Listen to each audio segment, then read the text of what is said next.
Years ago, I came across a book that radically changed my perspective on the power that my mind has when it comes to healing and creating in my life. And I use the tools from this book and the practice that I'm going to dive into to help physically heal my body when I had knee surgery, and I've used it countless times since then. And I want to share it because what I'm talking about is the placebo effect, and Dr. Joe Dispenza has a book called You Are the Placebo, and that was something that really introduced me when I was still a little bit skeptical around believing how much power I personally had. So flashback to 2018, and I had been really deep in my personal healing journey at that time already, and done things and studied things like mindfulness, meditation, Reiki. I had done all these certifications in India, Sri Lanka, Australia, Bali, and I was feeling like there was a lot of value to it. I was noticing a ton of changes to my personal levels of anxiety and negative self-talk, and helping me ease through a lot of really traumatic situations. But there was still a part of my mind that was very skeptical about my own internal power and the power that my beliefs carried, the power that our brain has chemically to initiate change in our body and send different signals out. And so when I came across Joe Dispenza, I was like obsessed, and I really dove deep into a lot of his books. And I remember at the time I had just started road tripping through Idaho. It was the beginning of my coaching business, and I had a really traumatic car accident a year or two before that when I was road tripping across Canada, and I hit black ice. I flipped and rolled a bunch of times, and I decided to take this road trip because I had done a bit of driving on the highway since the accident, but I knew that if I didn't push my comfort zone, I would be afraid of driving because of how traumatic everything was. So I decided I'm gonna take this big road trip, spend 6 months down in America for the winter, build my business. I was house sitting and pet sitting and traveling my way through. And it was when I was in Idaho that I started listening to You Are the Placebo. And I remember at that moment just having this huge breakthrough and understanding of noticing in real time how my own thoughts were impacting how I felt, and whether I was feeling insecure and panicked while driving, or whether I was feeling calm and confident and safe. And in that moment, I realized, okay, there's something to this, and I want to keep applying it to more areas of my life. So flash forward, it was the following spring that I blew my knee while playing with my dog and had to go in for surgery right away. And what was really interesting is that maybe it's not interesting, I think it's interesting, but I'm not a huge fan of big pharma. I'm not a huge fan of prescription pills. My brother passed away from an allergic reaction to one.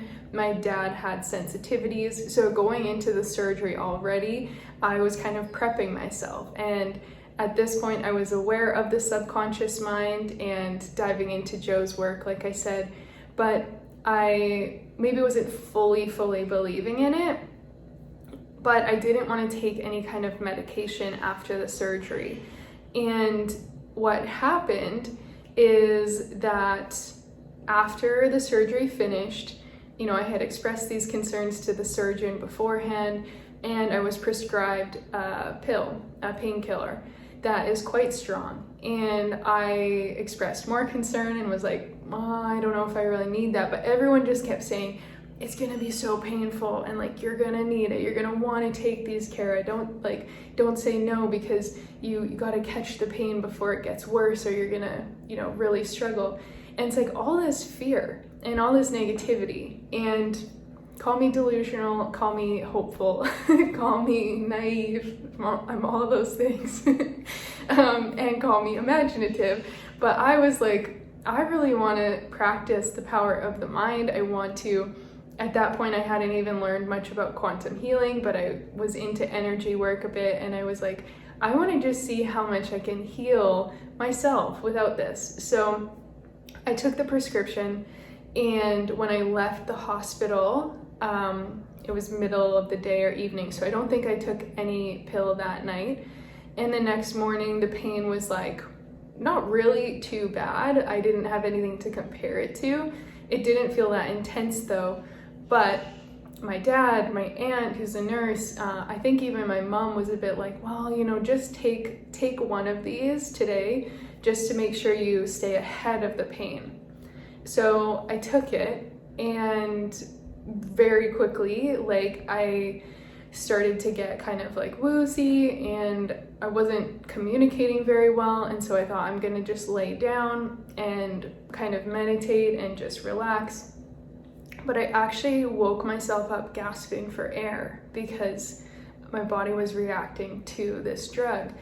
And I was like, I refuse. Like, I'm not taking anything else, any other painkillers after this, and we're just gonna heal through this and use the placebo effect, use quantum work, use my subconscious to send healing.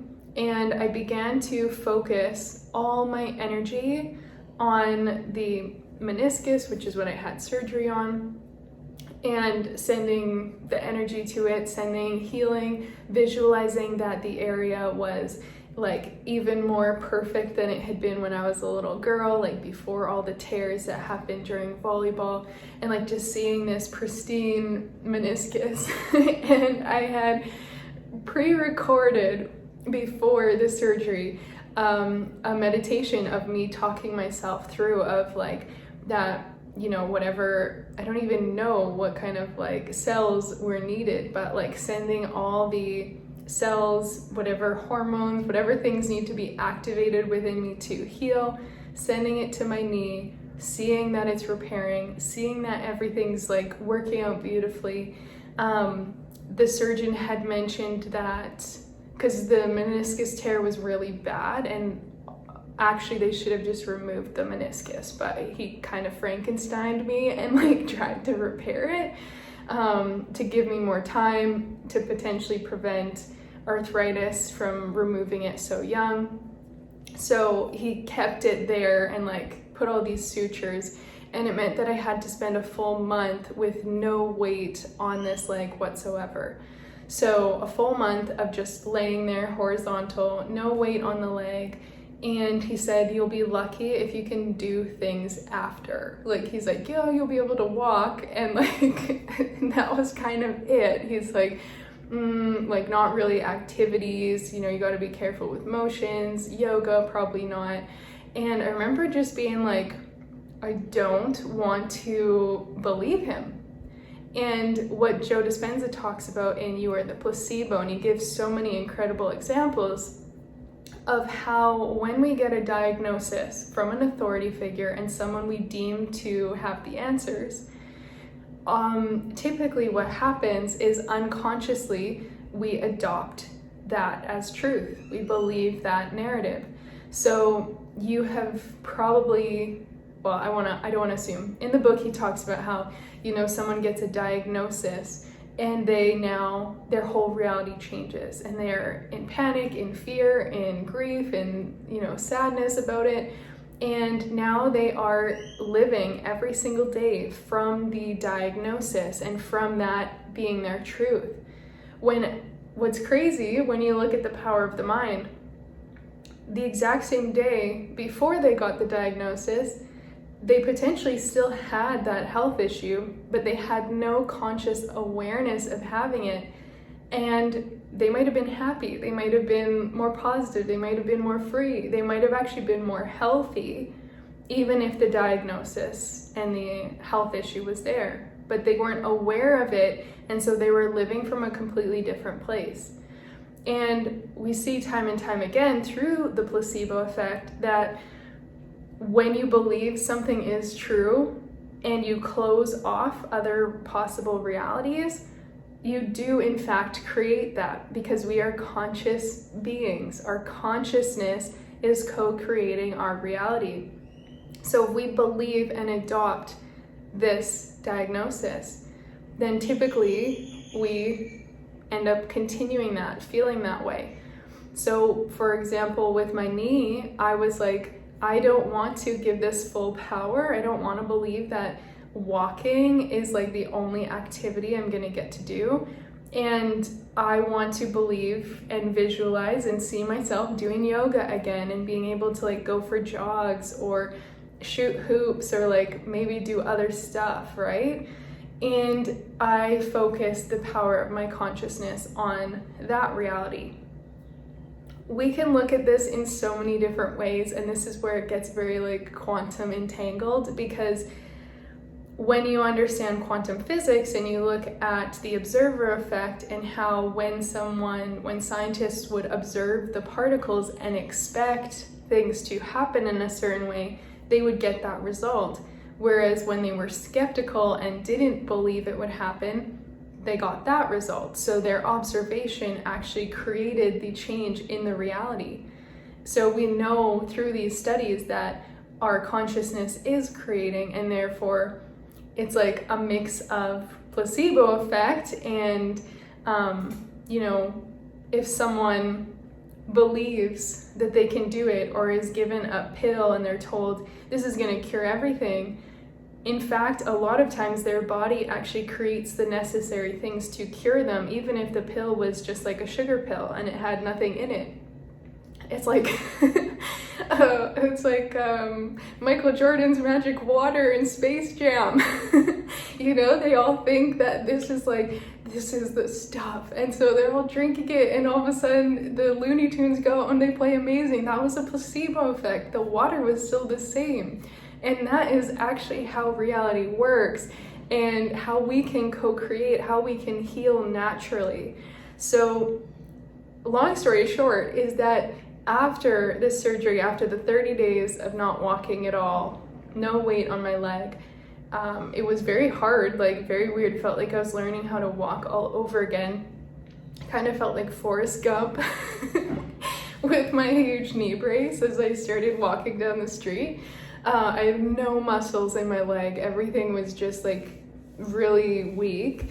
But I healed without, firstly, I didn't feel the pain, even though I wasn't taking painkillers, because I didn't focus on the pain. I didn't focus on, oh, I just had surgery, my knee's gonna hurt, or like putting my energy and attention into that. I focused on, I'm so strong, my body's amazing, it's healing itself, I feel great, I feel good. Like, I didn't even give energy to potential pain. So that was the first thing. Second thing though is that I didn't give focus, attention, energy to the potential diagnosis that I wouldn't be able to do things later. And so after slowly but surely building up a bit more muscle in that leg, my knee has been really great. I've been able to do the things that I always wanted.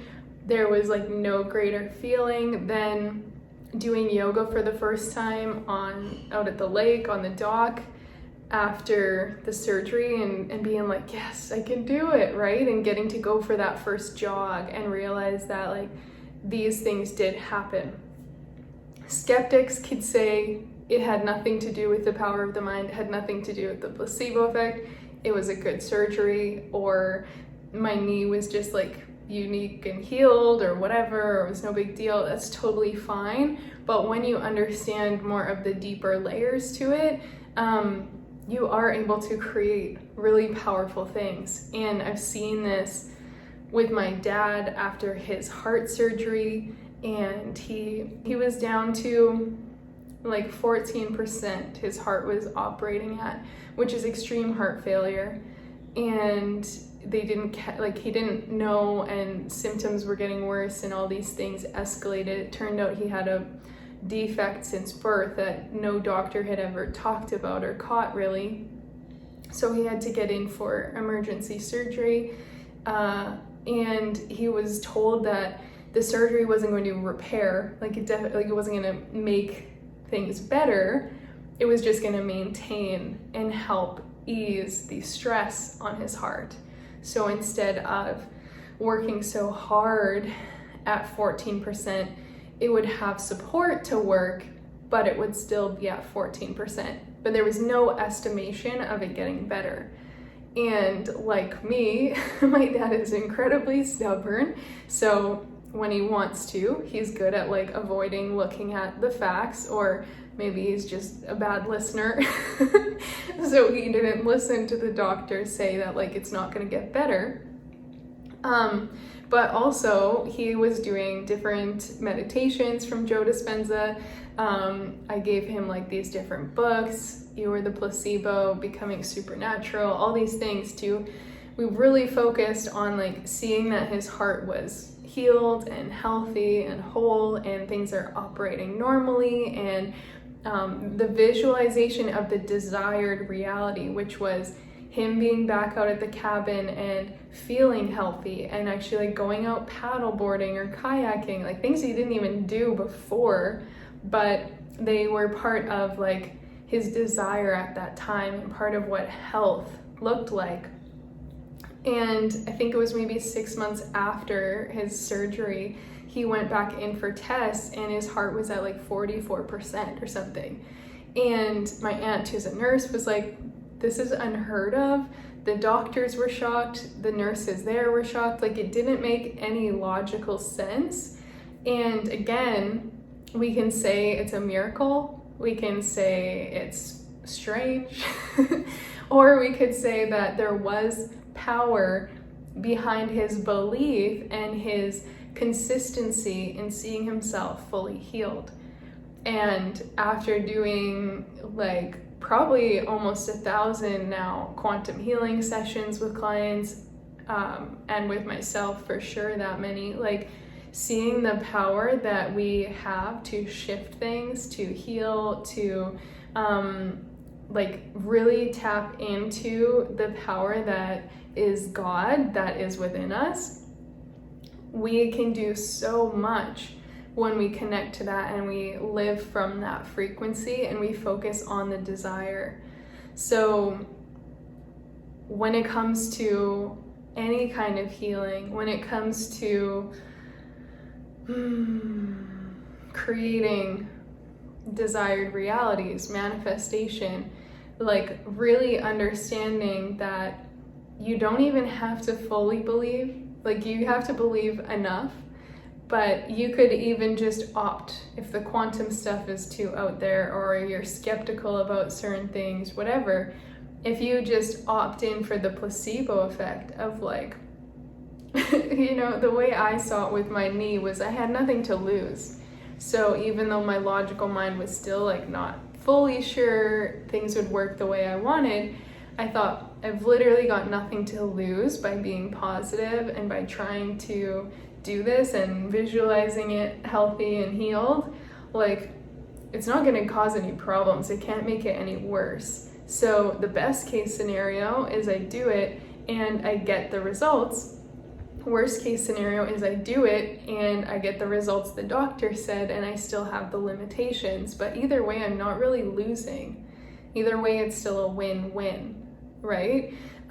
Because regardless, I'll be more positive in the journey anyway, so that's naturally going to help with releasing like endorphins and certain things and just my overall mood and happiness as I go. So I invite you to really tap into, if you haven't already, the power that you hold within you. And this is why I always come back to the mindset work. This is why I focus so much on reprogramming, because if I was still in a place at that time where I was really attached to my limitations and not even open to these options or opportunities or possibilities, I would not have had the profound healing that I did, right? It was in my releasing that I had done for years before that, of really clearing out the limitations, the doubts, the heavy fear-based programming, and being open to like, maybe there is more. Maybe I am more powerful than I think.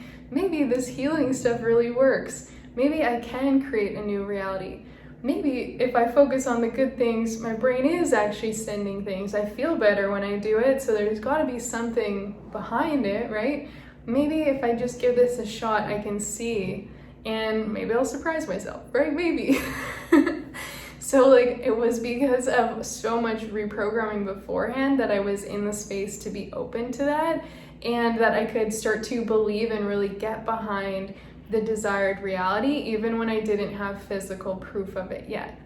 And I think that's the biggest thing, is like, if we don't see the immediate shift or the immediate proof and results, sometimes we give up, we think it's not working, when you could still be creating these really beautiful shifts in your life, in your healing. It's just happening in a different way than your ego mind expected, which is why continuing to hold that vision is so important. And I'm getting to that in another video with Neville Goddard's acting as if and living from that wish fulfilled. I also talk about it on a lot of other videos inside the reprogramming playlist. You can check that out too. But really connecting to the desire is allowing you to tap into the emotions, the feelings, the beliefs, and vibrate in alignment with what you want, which is only going to do good things for you, even if it doesn't show up in the expected way. So that is it for today. I hope this was helpful. I hope you give it a try. If you haven't read those books by Joe Dispenza, I would do that. And I am sending you so much love on your journey. If you're looking for more support with the reprogramming work and the mindset work so that you can really step into your power, then check out my free masterclass all about this. And I'm breaking down the 3 key secrets that helped me go from anxiety, trauma, negativity to creating my dream life, starting my own business, traveling the world, doing all the things that I always wanted to do. I talk about the subconscious work that allowed me to do that, and this is always the key, because our subconscious is always playing out, always writing the script behind our conscious mind. So when you can tap into that and really use it for good, you're going to notice incredible results and incredible shifts in your life. So highly recommend checking that out, and I will see you soon on the next video.